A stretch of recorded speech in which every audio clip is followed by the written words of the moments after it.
sebelum kita mulai pelajaran, Ibu ingin membuat kelas kita itu sebuah kesepakatan kelas, di mana nanti kesepakatan kelas ini kalian yang menuliskan sendiri dan juga konsekuensinya juga kalian yang menuliskan sendiri. Nanti misalkan contohnya kalian membuat kesepakatan kelas tidak boleh datang atau masuk terlambat. Kalau misalkan terlambat, konsekuensinya apa? Masing-masing nanti akan dibagikan kertas post-it untuk warna kuning. Nanti kalian tulis kesepakatan kelas dan warna pink untuk konsekuensinya. Kesepakatan kelas nanti ditempel di kesepakatan kelas dan konsekuensinya juga ditempel di konsekuensinya. Udah siap? Siap. Setelah kita buat kesepakatan dan konsekuensinya, ini akan kita lanjutkan selama 6 bulan ke depan di kelas kita selama pembelajaran berlangsung. Oke ya? Mengerti? Mengerti. Sekarang dimulaikan. Siapkan pulpen dengan tulisan sebaik mungkin ataupun emoticon sebaik mungkin.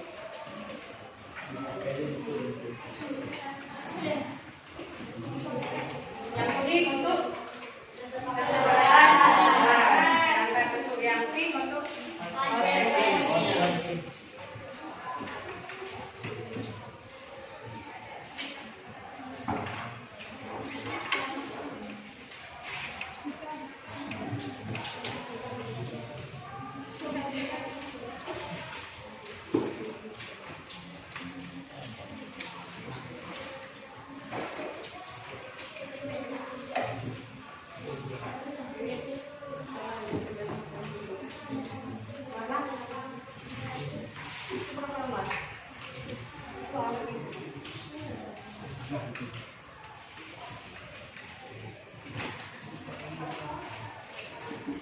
Oke, dan bisa ditulis yang sudah dapat kertas post-it dan bisa dulu.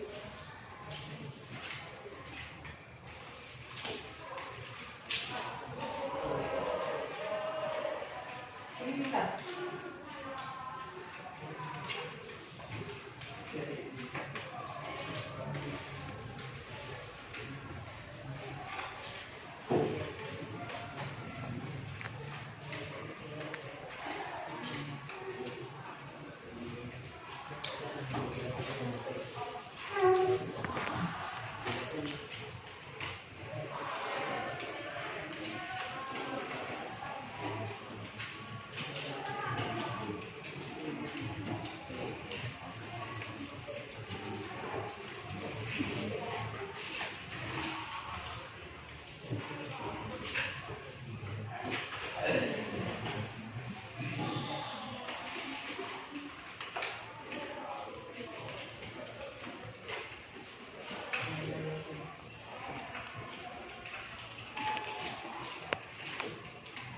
Langsung yang sudah dapat kertas post-it dan bisa langsung ditulis kesepakatan ataupun konsekuensi.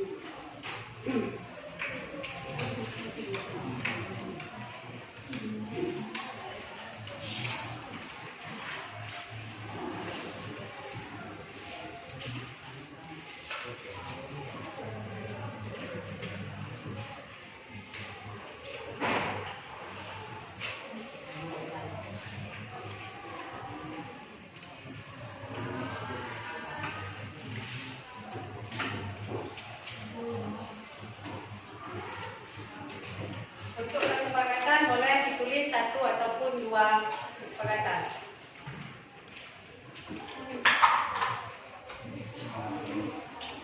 Yang sudah siap sudah bisa langsung ditempel di papan tulis.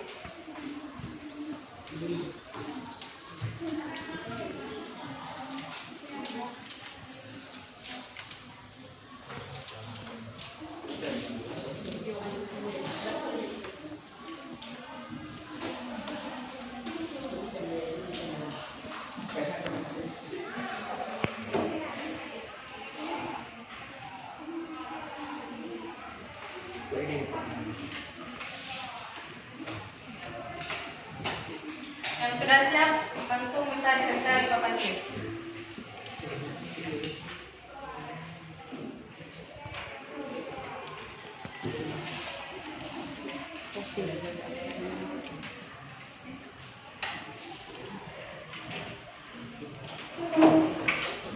Tiga. Gimana, sudah siap? Siap. Kesepakatan yang telah kita tulis kita tempelkan di masing-masing. Yang kesepakatan kita tempelkan di kesepakatan dan 2, 3, silakan.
Oke, ini kesepakatannya sudah ditempel dan konvensinya juga sudah ada. Sekarang kita baca satu persatu ya.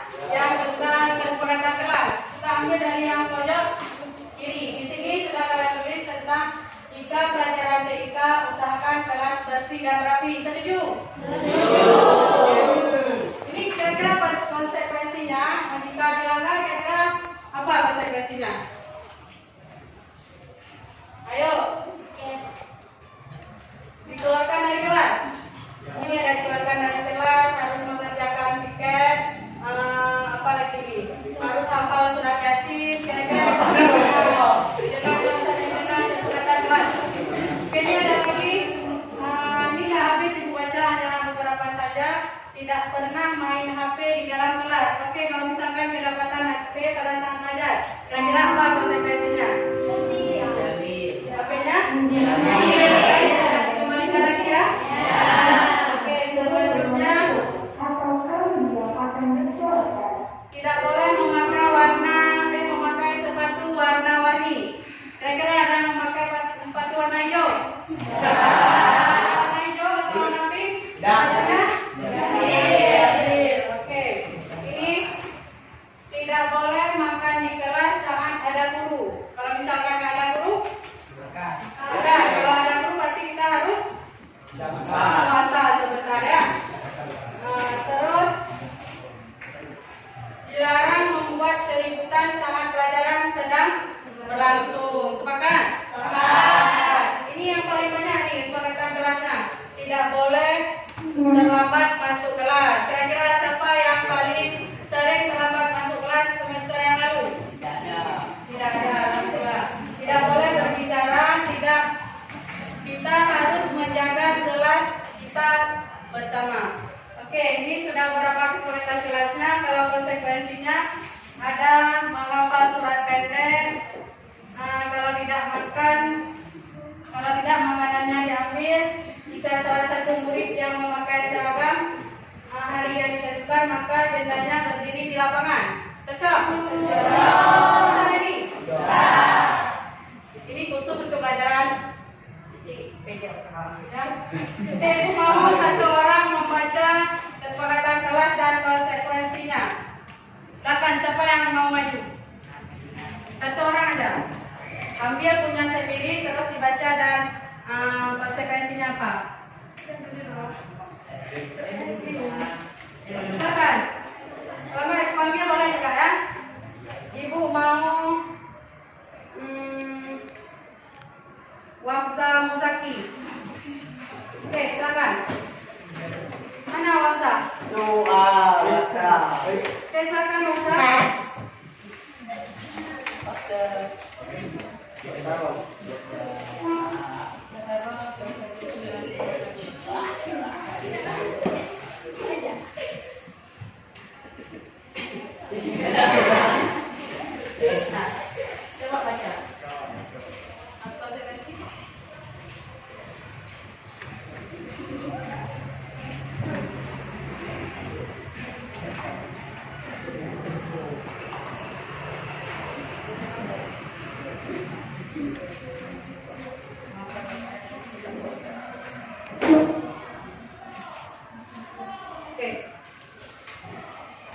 jika siswa tidak mengerjakan pekerjaan rumah yang diberikan oleh guru, maka konsekuensinya adalah menghafal surat pendek dan berdiri di depan.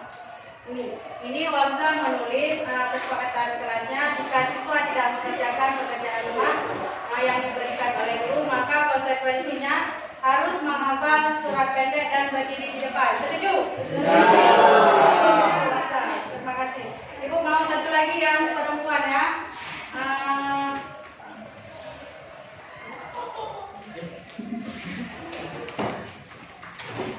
Kemudian Fitra.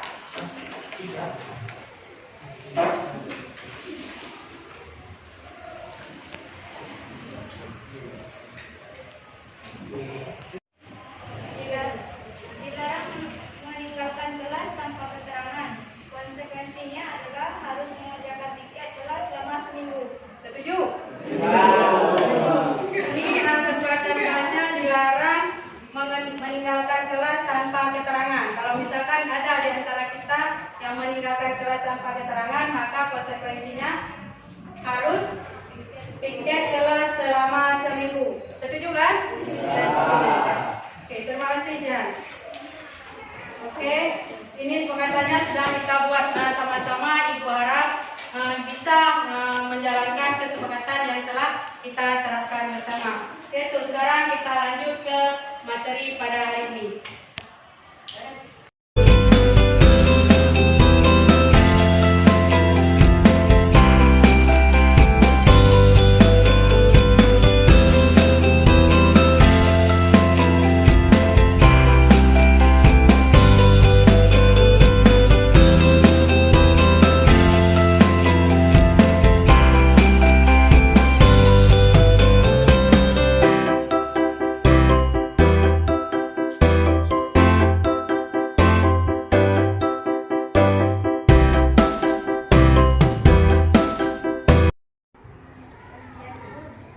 Assalamualaikum Bu. Waalaikumsalam.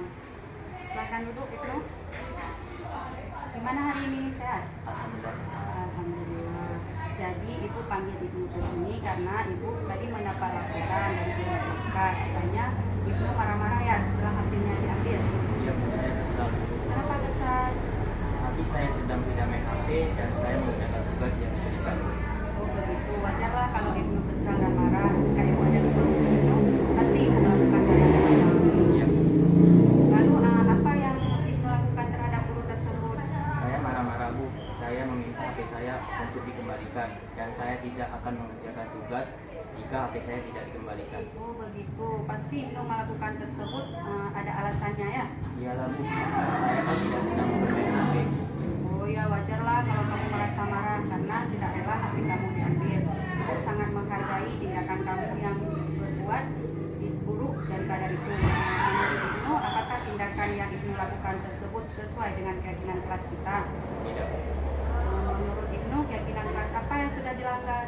Disiplin dan tidak boleh membawa HP ke sekolah Bu. Iya benar sekali. Menurut Ibnu, keyakinan apa yang harus Ibnu lakukan untuk memperbaikinya? Saya tidak akan membawa HP ke sekolah dan membuat surat perjanjian Bu. Iya tepat sekali. Tindakan Ibnu tetap semangat ya. Sekarang silakan kembali ke kelas. Ya Bu, terima kasih.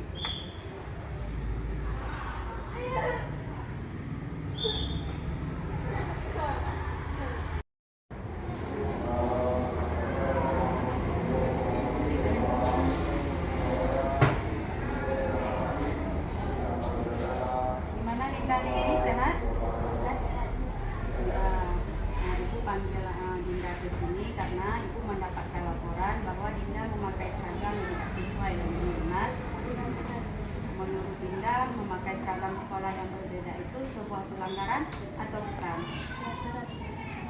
Baiklah, di sini Ibu tidak ingin mencari siapa yang salah, tetapi Ibu ingin mencari solusi dari pelanggaran tersebut. Ibu tahu Dinda pasti punya alasan melakukannya ya. Nah sekarang mari kita ingat kembali keyakinan kelas kita yang mana yang belum Dinda tunjukkan. Memakai seragam sekolah. Yang seharusnya tidak pakai seragam KPK, tetapi tidak memakai seragam. Nah dalam hal ini kamu pasti merasa senang terhadap apa yang kamu lakukan. Tetapi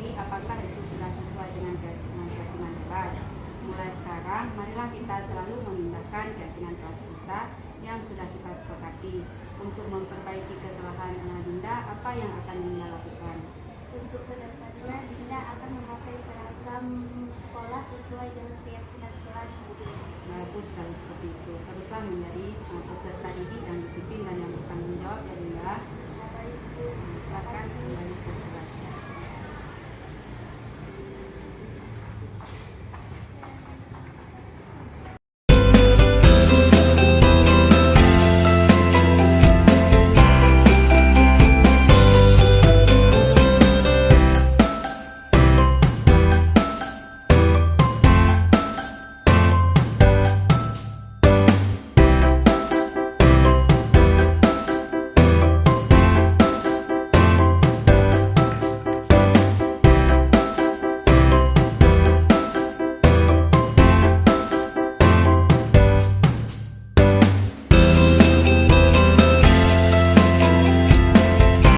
Warahmatullahi wabarakatuh.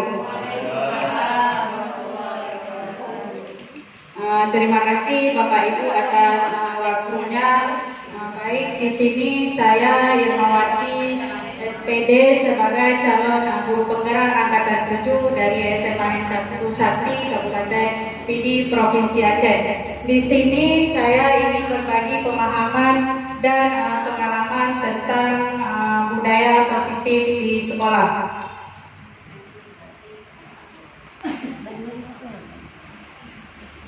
Apa sih budaya positif itu?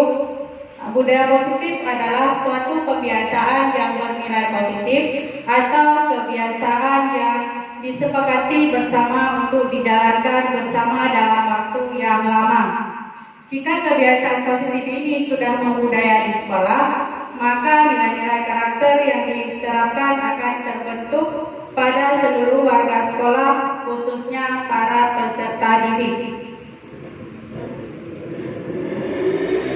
Dengan terciptanya budaya positif di sekolah, maka dengan mudahnya tercapai tujuan pendidikan nasional sesuai dengan filosofi Ki Hajar Dewantara, yaitu pendidikan yang berpihak pada peserta didik yang bersifat menuntun tumbuh kembangnya kekuatan kodrat yang ada pada peserta didik.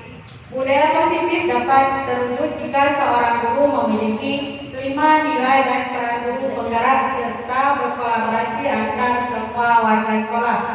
Dengan adanya keyakinan sekolah yang harus disepakati dan dijalankan bersama.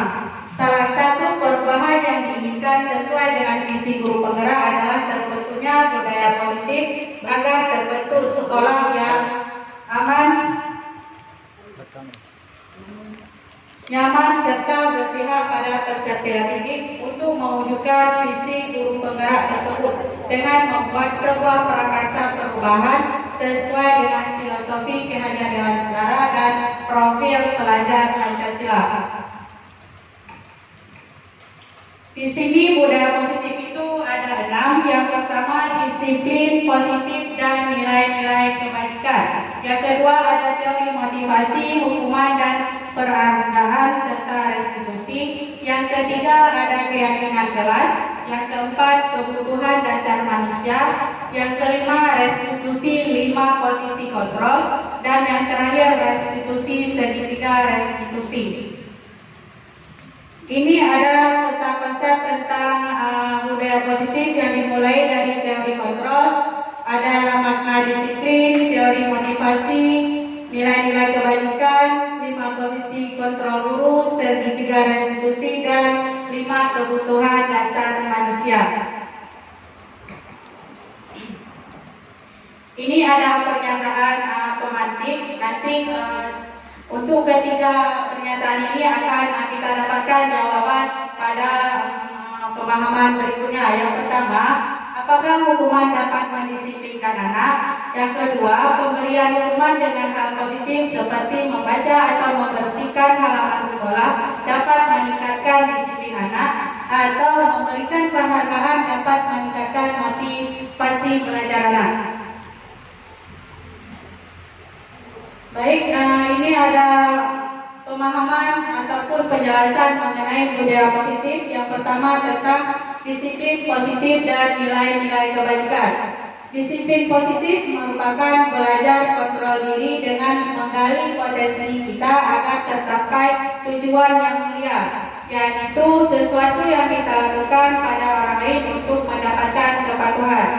Ini sesuai dengan pernyataan Bapak Pendidikan kita, yaitu Bapak Ki Hajar Dewantara, di mana ada kemerdekaan, disitulah harus ada disiplin yang hebat. Jadi ini bermakna bahwa budaya positif ataupun disiplin positif ini sangat penting untuk disosialisasikan atau kita terapkan di sekolah kita. Selanjutnya tentang nilai-nilai kebajikan. Nilai-nilai kebajikan ini merupakan sifat-sifat positif manusia yang merupakan tujuan mulia yang ingin dicapai setiap individu. Seperti pendapat dari Dr. William Glasser bahwa setiap perbuatan memiliki suatu tujuan. Nilai-nilai kebajikan ini sendiri terdiri atas 6. Yang pertama, profil pelajar Pancasila. Profil Pancasila itu ada 6. Yang pertama, beriman atau bertakwa kepada Tuhan.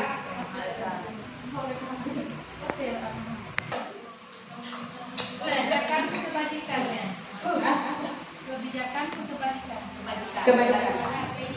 Baik, nilai-nilai kebajikan itu sendiri terdiri atas 6. Yang pertama ada profil pelajar Pancasila.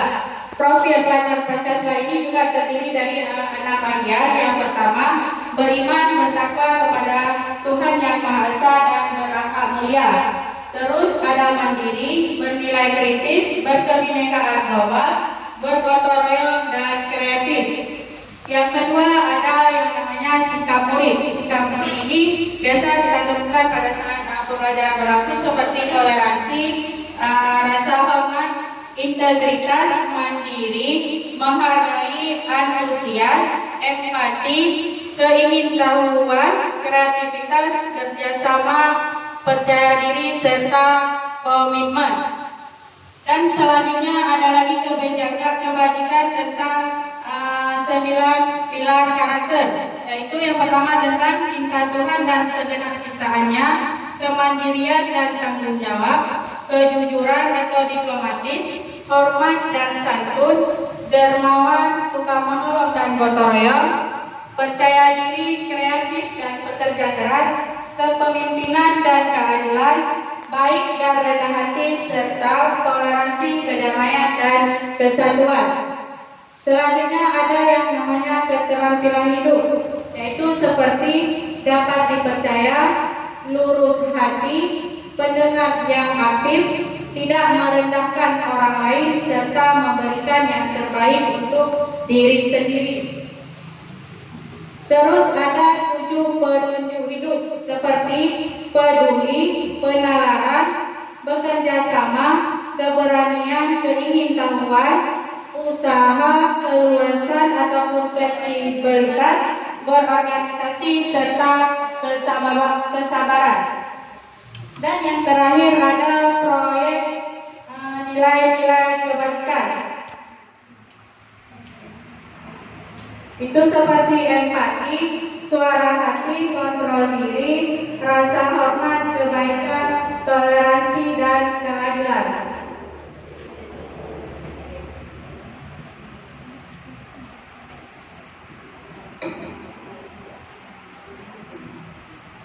Yang kedua ada budaya positif tentang teori motivasi, penghukuman dan penghargaan, serta restitusi. Mungkin untuk teori motivasi kita sering mendengar yang namanya motivasi. Di sini teori motivasi merupakan sebuah teori yang mendasari seseorang untuk berperilaku ataupun bertindak. Ini teori motivasi ada 3 pernyataan sesuai dengan pendapat. Yang pertama itu untuk menghindari ketidaknyamanan ataupun hukuman. Itu seperti apa yang terjadi pada saya. Misalkan kita melakukan sesuatu, itu motivasinya kita harus memikirkan ataupun untuk merasa ketidaknyamanan. Ini biasanya terbentuk dari motivasi eksternal, dari luar. Yang kedua, untuk mendapatkan imbalan dari orang lain. Ini biasanya sering kita dapatkan apabila melakukan sesuatu itu apakah yang akan kita dapatkan setelah melakukannya. Ini juga berasal dari motivasi eksternal. Dan yang ketiga, untuk menghargai diri sendiri. Yang ketiga ini adalah motivasi internal, di mana motivasi yang ketiga ini yang sangat penting kita terapkan apabila melakukan sesuatu. Kita akan pastinya saya akan menjadi orang yang seperti apa apabila melakukannya.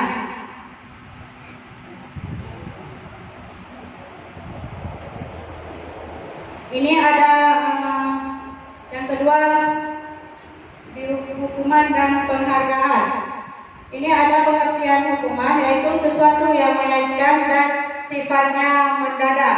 Biasanya kalau misalkan di dalam kelas kita pernah memberikan tugas, ini kalau misalkan tidak dikerjakan, besok hukumannya ini, itu sifatnya mendadak. Yang kedua, konsekuensi. Itu merupakan yang telah disepakati bersama atau perilaku yang berfokus mengajarkan anak bagaimana bertingkah laku lebih baik untuk kedepannya. Konsekuensi ini memberikan pilihan-pilihan jalan keluar kepada pelanggar. Jadi ini sudah ada perbedaan hukuman dan konsekuensi.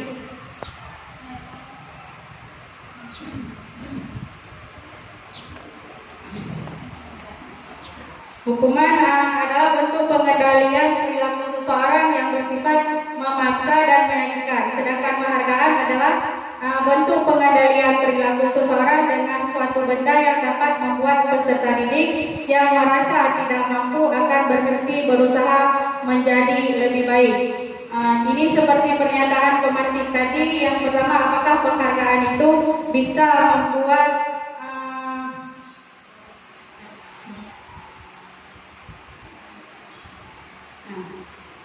memberi penghargaan dapat meningkatkan motivasi belajar anak. Jadi ini nanti juga bisa kita dapatkan pada materi atau teori penghargaan. Selanjutnya, ini ada beberapa tugas perbedaan hukuman dan konsekuensi. Setelah mendengar teori-teori yang tadi, saya ingin mencek pemahamannya.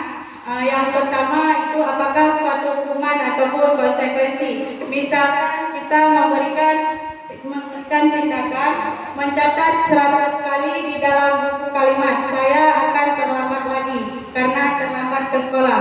Ini merupakan hukuman ataupun konsekuensi. Kira-kira apa? Bagaimana Musibda?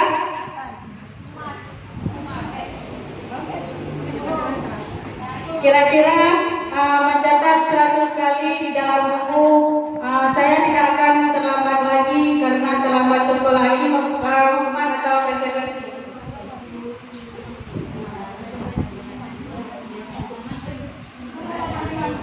Menurut saya itu termasuk hukuman karena dadakan. Ya. Ada pendapat yang lain?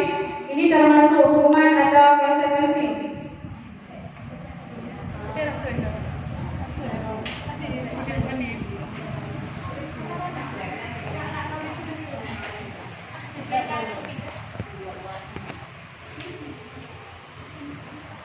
Kalau menurut saya yang nomor 1 itu mencatat 100 kali di dalam buku kalimat, saya tidak akan terlambat lagi. Menurut saya itu konsekuensi, karena itu yang ditulis. Jadi anak-anak selalu ingat. Itu menurut saya.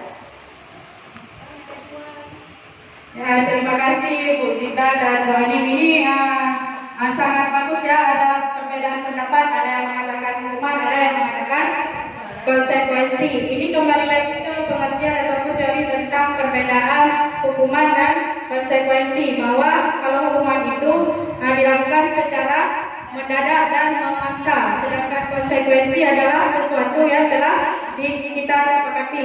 Yang pertama, mencatat 100 kali di dalam buku kalimat, saya tidak akan terlambat lagi. Kira-kira bukannya hukuman? Hukuman, karena ini dipasang 100 kali kan? Atau nanti terakhir kita bukukan ini hukuman ataupun konsekuensi. Oke, yang untuk pernyataan kedua, lari mengelilingi lapangan basket 2 kali karena terlambat hadir di sekolah. Apa? Hukuman. Oke, nanti kita cek ya. Yang ketiga ada pernyataan murid diminta untuk push up 15 kali karena tidak menggunakan masker ke sekolah. Kira-kira hukuman atau konsekuensi? Nah, ya nanti kita lihat apa hukuman ataupun konsekuensi. Oke, yang selanjutnya menggantikan kertas tugas teman yang telah dicoret-coret. Kira-kira hukuman atau konsekuensi? Konsekuensi. Oke, nanti kita lihat ya. Selanjutnya membersihkan tumpahan air di meja tulis karena tersenggol pada saat belajar. Konsekuensi. Oke, kita kunci dulu jawabannya. Selanjutnya, murid disuruh untuk mengenakan sepatu seharian di sekolah karena tidak mengenakan sepatu hitam. Konsekuensi. Oke, selanjutnya lari mengelilingi lapangan basket 2 kali karena terlambat 10 menit untuk pelajaran PJOK. Apa? Hukuman atau konsekuensi?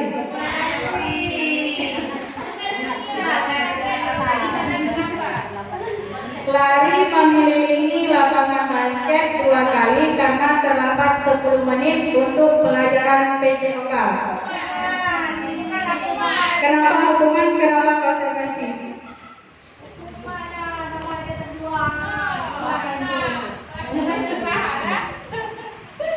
Yang hukuman berapa orang? Hukuman 1. Yang lain konsekuensi.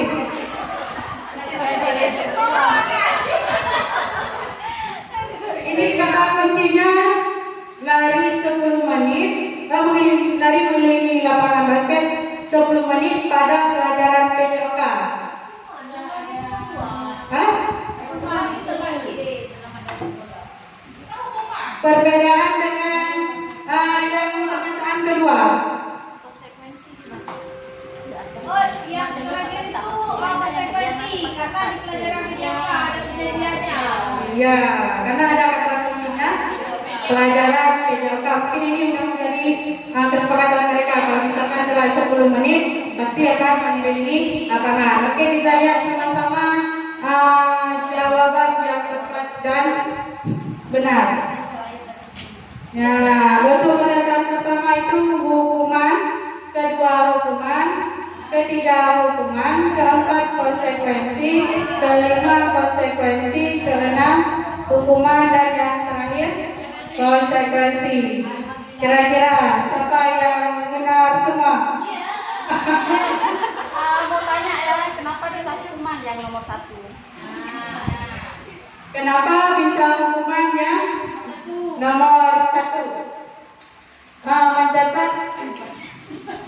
Mencatat 100 kali di dalam buku kalimat. Saya tidak akan terlambat lagi.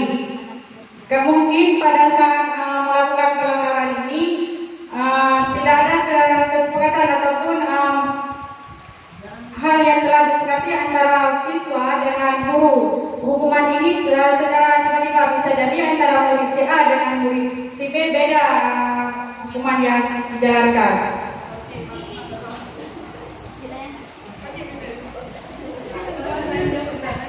Atau mungkin ada tambahan ataupun masukan dari teman-teman lain kenapa yang nomor 1 itu hukuman bukan konsekuensi. Siapa yang mau memberikan pendapat? Oke, meminta keren sekali ya. Silakan meminta. Baik, saya akan menjawab kenapa yang poin nomor 1 itu hukuman.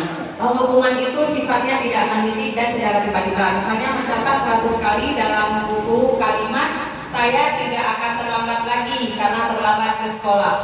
Itu adalah salah satu kalimat yang diberi hukuman oleh seorang guru. Kenapa hukuman? Karena di situ tidak ada manfaatnya.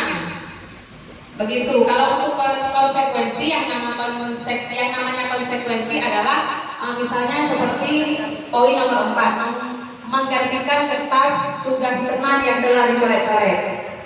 Yang namanya konsekuensi itu kan akibat dari setelah dia melakukan suatu kesalahan. Jadi dia harus menerima dan harus menggantikan kesalahan tersebut. Demikian pendapat saya. Semoga benar. Oke, terima kasih Bu Miftah atas pendapatnya. Bagaimana Ibu-Ibu? Sudah paham mengapa nomor pernyataan nomor 1 itu hukuman bukan konsekuensi? Alhamdulillah. Oke, selanjutnya ada dihukum oleh penghargaan.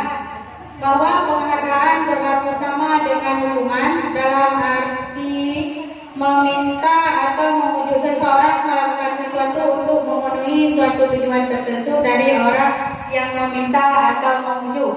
Dorongannya eksternal dan akan ada faktor ketergantungan. Ini ada beberapa dampak dari pemberian penghargaan. Yang pertama itu penghargaan dapat berpengaruh jangka pendek dan jangka panjang.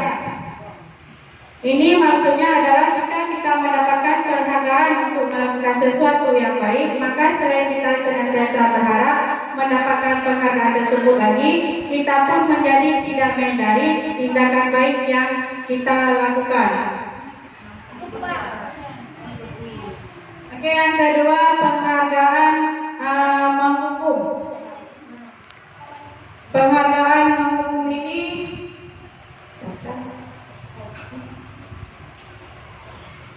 penghargaan yang menghukum mereka yang tidak mendapatkan penghargaan, misalnya dalam sistem ranking.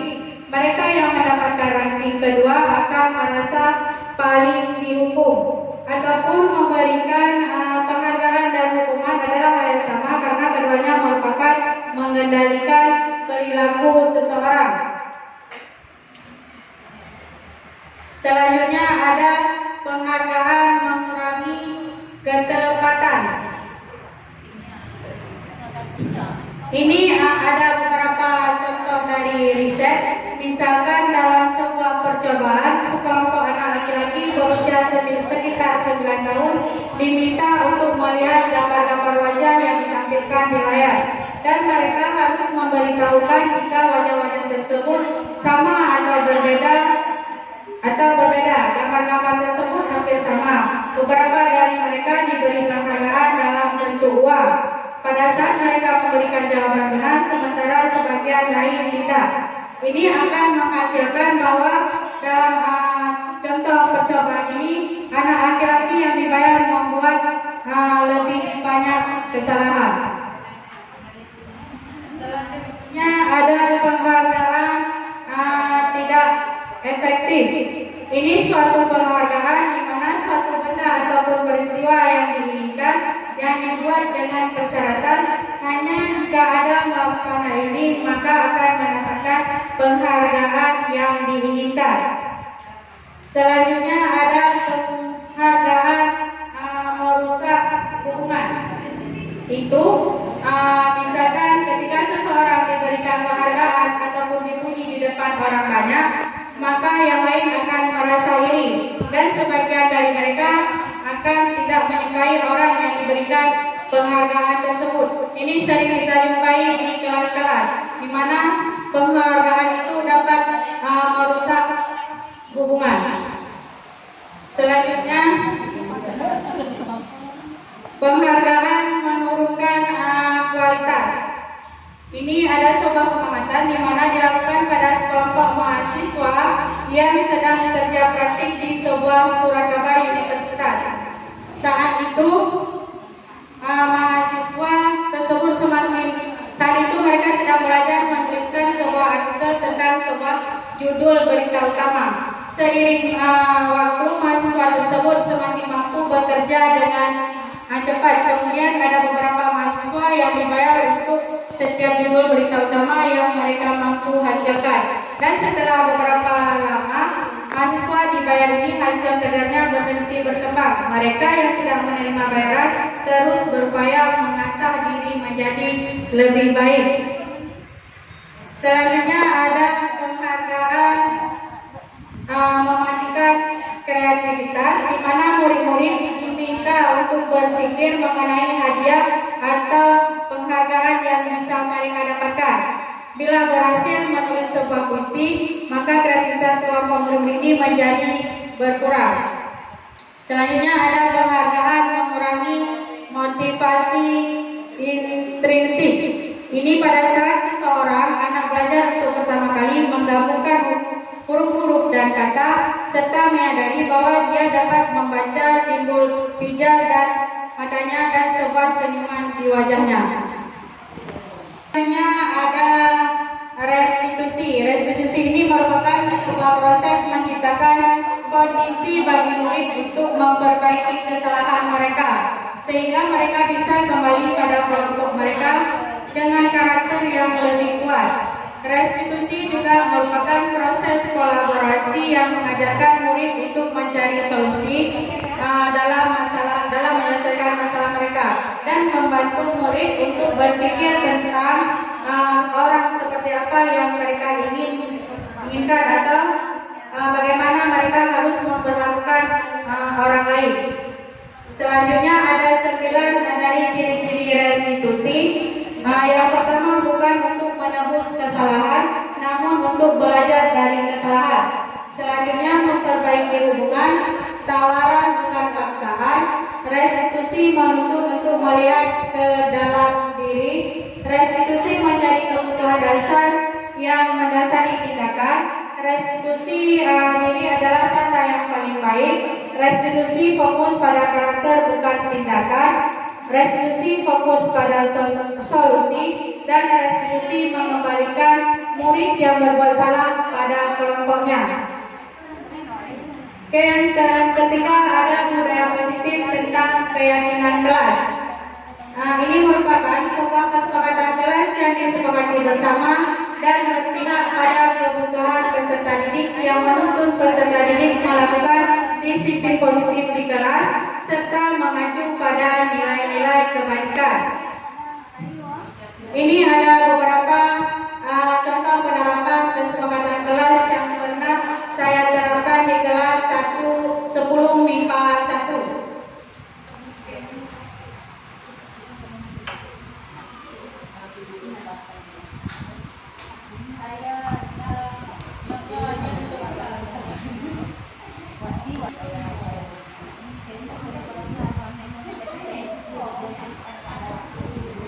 Ini ada contoh penerapan kesepakatan kelas yang saya terapkan, yang saya sepakati pada saat pembelajaran awal tahun pembelajaran pada kelas 10 MIPA 1. Bisa kita saksikan bersama contoh penerapannya.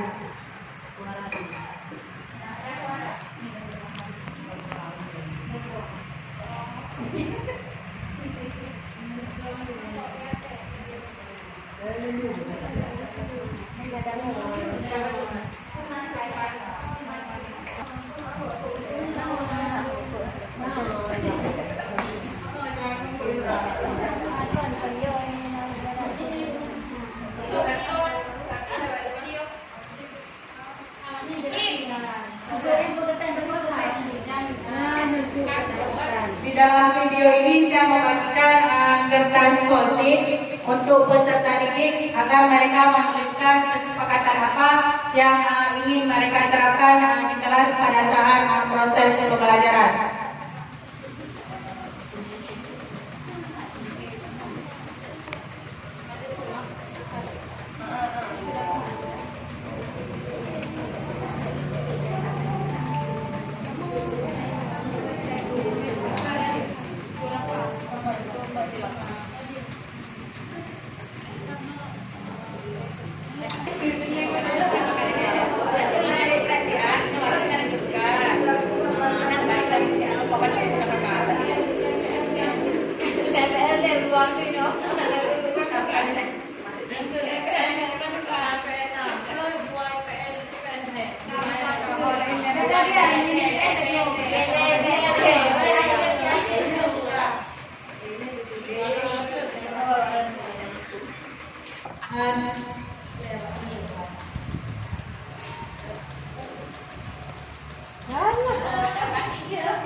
Demikian pemahaman ataupun sosialisasi tentang budaya positif dari saya.